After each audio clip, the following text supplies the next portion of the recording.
And flags set up at a South Florida high school to honor victims of 9/11, only to be torn down and trashed. The principal calling it a teaching moment, but some want the students responsible disciplined. Local 10's Roy Ramos is live in Fort Lauderdale with the exclusive. Roy.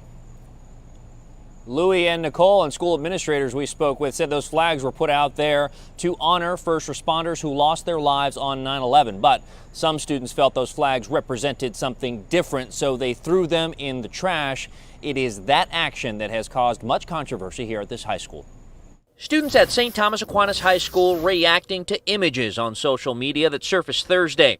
The picture showing American flags dumped in a trash can, flags that administrators said were originally placed on campus as a tribute to 9/11 first responders. They disrespected the flag. Picking them off the field and throwing them out. So in a trash can. In a trash can and posting and taking pictures of it.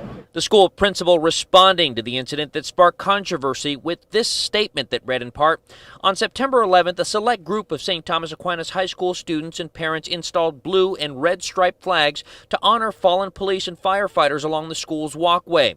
The presence of the flags was intended for remembrance only. However, some students felt these flags were not appropriate. An important teaching moment is upon us, and the students involved with the placement and removal of the flags have had the opportunity to express their feelings. She believes that Blue Lives Matter is racist. The student who trashed the flags allegedly interpreted the flags as a show of support for Blue Lives Matter, a countermovement spread in the wake of Black Lives Matter. She believes that the school is racist for doing that kind of thing when in reality it had nothing to do with race. It had to do with 9/11. A petition now circulating among the St. Thomas community calling on the students to be disciplined. It's sad to see that people are throwing it away.